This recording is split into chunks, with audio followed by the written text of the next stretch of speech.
अजय अतुल बरोबर काम करतानाच खूप मजा असते. ड्रीम म्युझिक डायरेक्टर्स आहेत आणि अनेक वर्ष त्याच्यावर काम करतोय, अनेक गाणी गायलो आणि खूप मोठ्या गॅप नंतर हा चित्रपट मला मिळाला.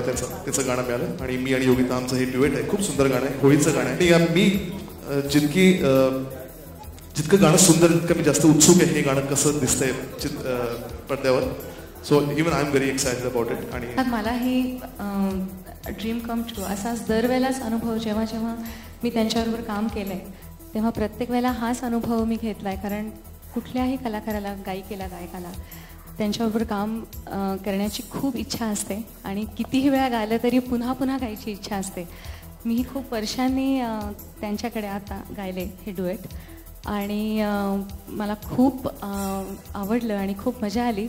आणि अर्थातच कंपोजिशन, चाल आणि सगळंच त्या गाण्याचं खूप सुंदर आहे. स्वप्नीलही खूप सुंदर गायला आहे आणि अविस्मरणीय अनुभव होता. मला खूप वर्षांनी पुन्हा मिळाला आणि एक्सप्रेस नाही करता येणार मला तो आनंद. मलाही पाहायची खूप उत्सुकता आहे त्यामुळे आज की ते कसं चित्रित झालं आहे गाणं. माझ्यासाठी नवीन काहीच नाही आहे, कारण घरी मी मराठी बोलतो, गुजराती. आई आणि आजी मराठी, म्हणजे मी Marathi. We all know that the men in the family are earning member. Nothing else.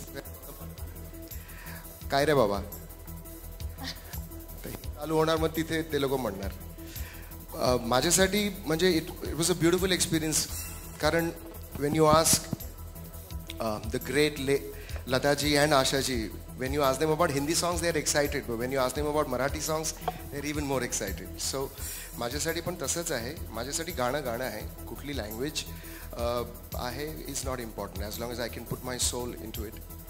आणि अजय अतुल बरोबर काम करायचं किंवा काम करायचा जो आनंद आहे तो वेगळाच आहे. मी हे भारतीयच्या पिक्चरला पण मी सांगितलेलं की फार कमी म्युझिक डायरेक्टर्स आहेत, अजून आहेत.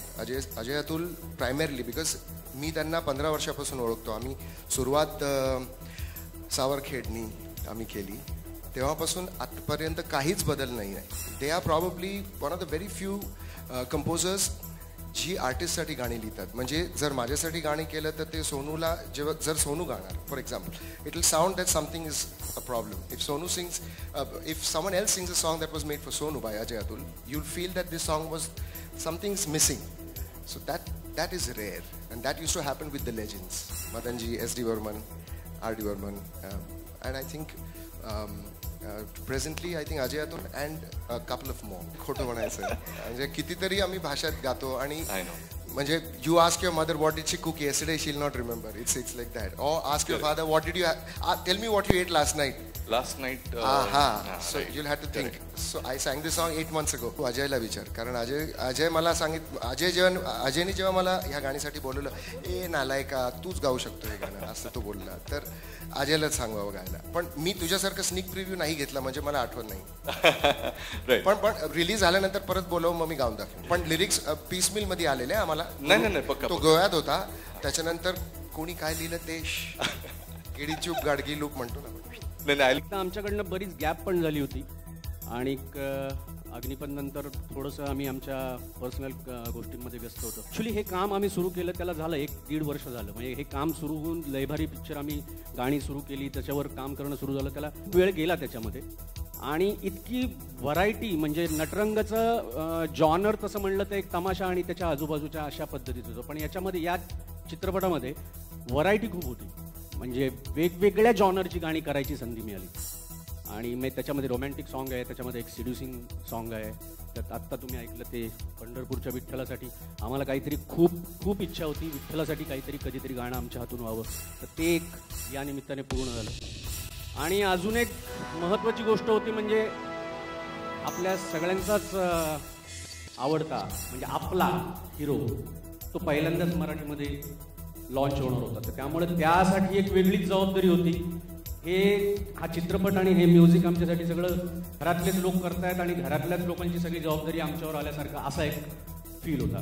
त्यामुळे जबाबदारी प्रचंड होती आणि एन्जॉय पण होती. मी असं दोघांनी केलं बिकॉज हा एक गोष्ट आहे. मराठी कुणाला बोलता कन्नड ते गाणं ॲक्च्युली मी जायची गरज नव्हती.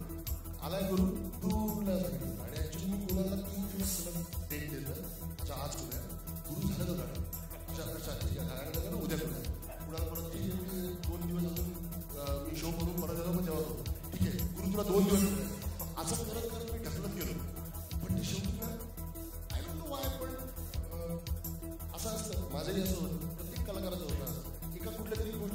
होऊन जातो. आई पूर्ण त्याला स्टक झाला आणि नंतर त्याने फोन केला, काही कर, कोणालाही सांग मी हे गाणं लिहिणार नाही.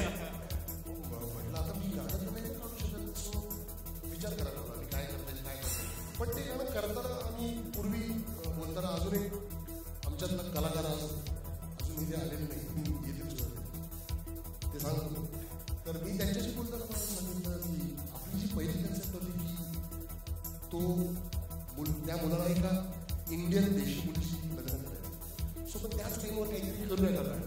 सो असं विचार करत असताना मला ती चिसम कांक्षणी नावाची एक लाईन सुचली. त्या गाण्याच्या बिल्डरला ॲटमॉस्फिअरला छान झालं.